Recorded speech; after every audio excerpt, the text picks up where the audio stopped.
again, Teacher Eugene of Eugene Waraynon channel.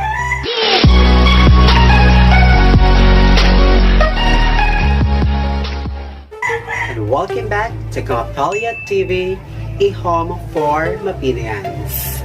This segment is for grade 9 students. And to this video, we will talk about the Western classical art traditions. This will help you understand the history and traditions of a certain period in time through their artwork. You will be able to learn also the different characteristics of the artworks made and compare this to the different art periods. And of course, to achieve the specific objectives, you need to do the following.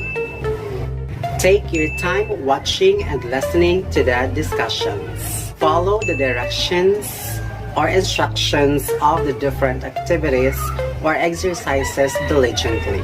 Participate and answer all the given exercises and activities. Are you ready, Kamapalia? Sir, yes, Very sir. good. Let's review first the different elements of art. Ano-ano ulit ang iba't ibang klase ng elemento ng sining?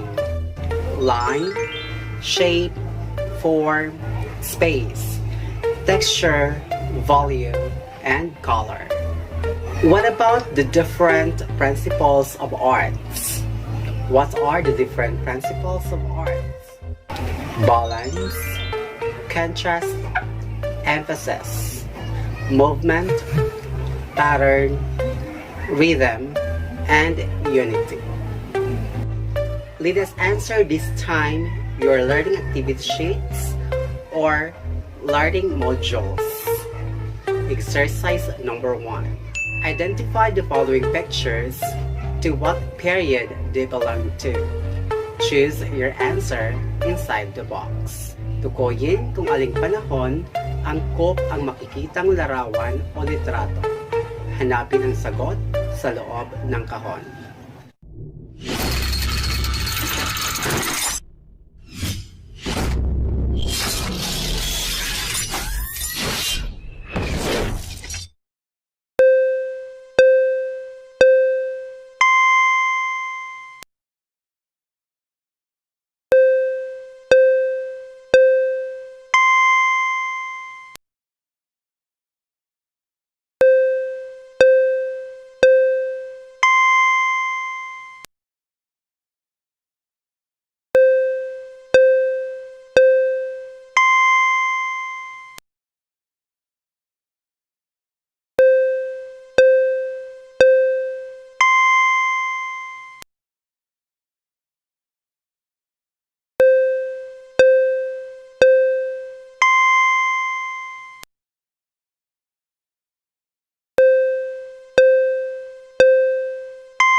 Kumusta, Kamapalia? Did you get the correct answer? Kung nakuha niyo ang tamang sagot, mahusay. At doon sa mga hindi nakakuha ng tamang sagot, don't worry because I will help you find the correct answer or discover the correct answer as we go over with our lesson. Kaya tapusin ang video na ito nang malaman mamaya ang tamang kasagutan sa ating naging pagtatasa. Let us discuss the different artworks, particularly painting of the different art periods of the Western classic. First is the prehistoric period. Paintings from the prehistoric period were found inside the caves, which may have been their way of communicating with each other. Ibig sabihin, ito ang nagsisilbing komunikasyon nila sa bawat isa sa pamamagitan ng mga elementong nakapaloob sa guhit o benta. It may also be for religious or ceremonial purposes. Halimbawa ay ang Cave of Lascaux, wherein the pigment used to paint Lascaux and other caves were derived from the readily available minerals tulad ng kulay pula, dilaw, itim, kayumanggi at lila. then there are no brushes have been found in that painting. So in all probability, the broad black outlines were applied using mats or mousse, or here, or even with chunks of raw color. Another is painting from ancient Egypt. Ang layunin ng pagpipinta ng mga Ehipto is to make the deceased afterlife pleasant, meaning it emphasizes the importance of life after death and the preservation of the knowledge of the past. Example is the paintings from the sarcophagus of Tutankhamun, the 18th dynasty. If you will observe the painting, it is highly stylized, symbolic, and shown profile view of an animal or person, which are the subjects of the painting.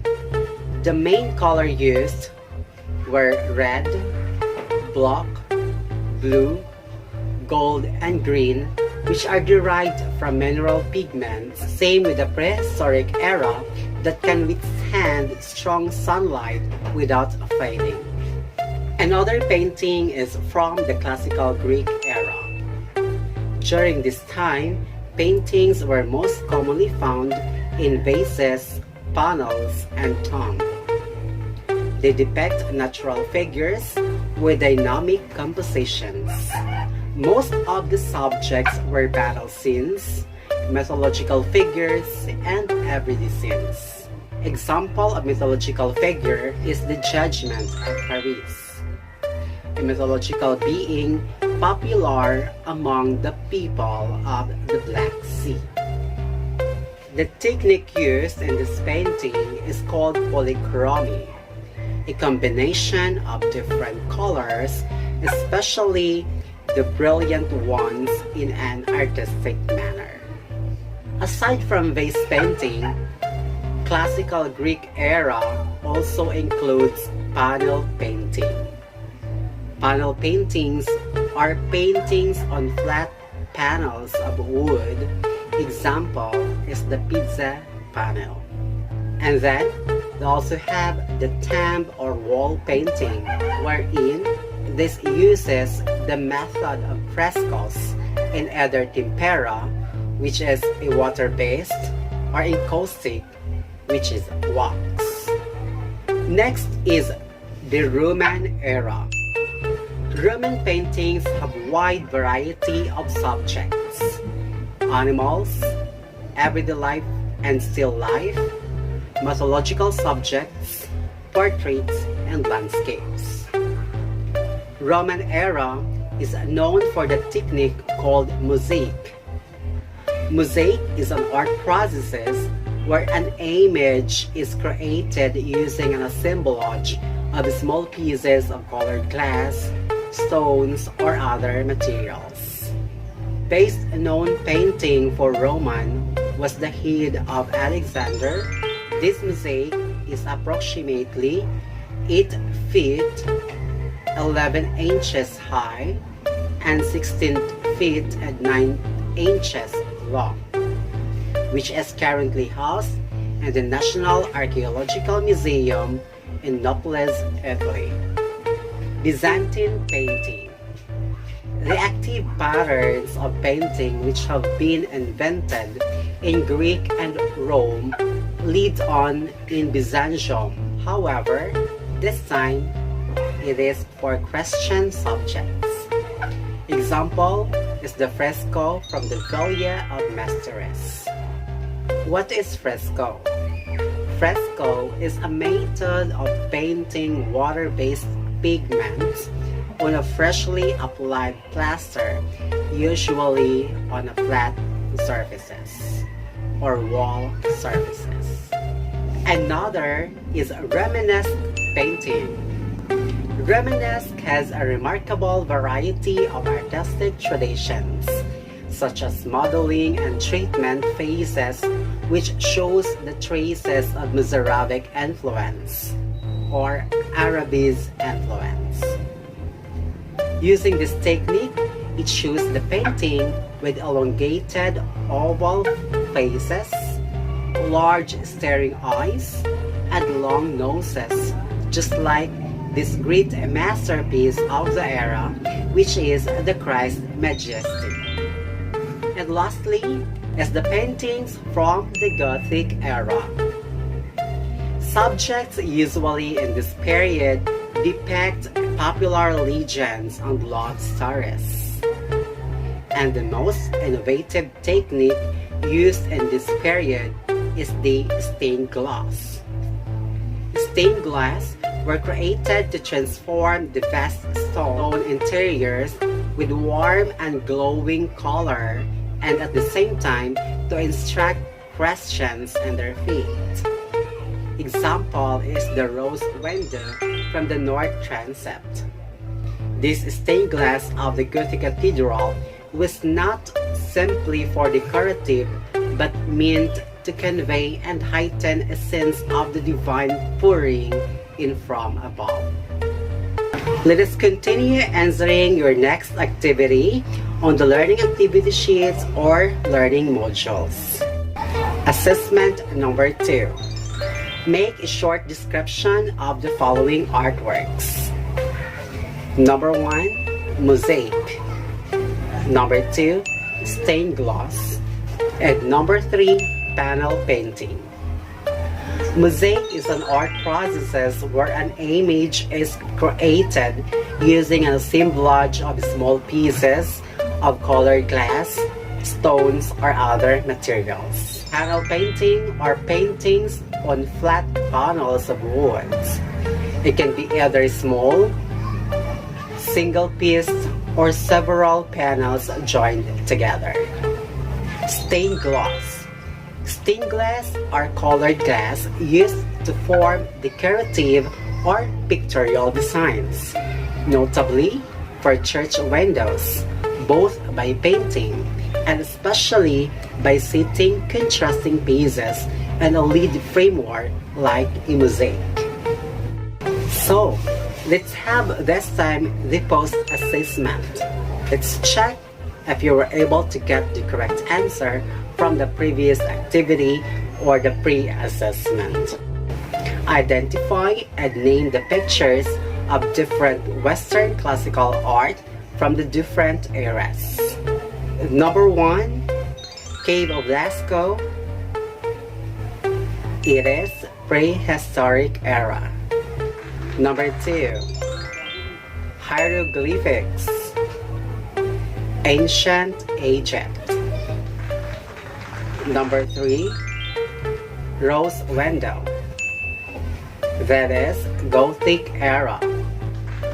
Number 4, Aphrodite, yes, that is Greek era.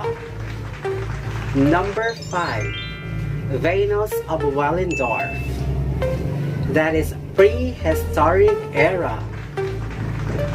Number 6, De Morgan leaf, that is Romanesque. Number 7, Madonna and the Child, that is Byzantine period. And the last one, number 8, Calyx crater. Calyx crater is made during the Classical Greek. O ano mga kapapelyas, nakuha niyo ba ang tamang sagot? Sir, yes, sir! Very good. Let's give ourselves once again a BAROQUE clap. So, do you have any questions or further clarifications of our lesson for today? Then write it on the comment section for you to be addressed your queries. Next video will be about the sculptures of the Western classical art traditions. See you again next episode, only here on Kamapolya TV of Eugene Waraynon channel.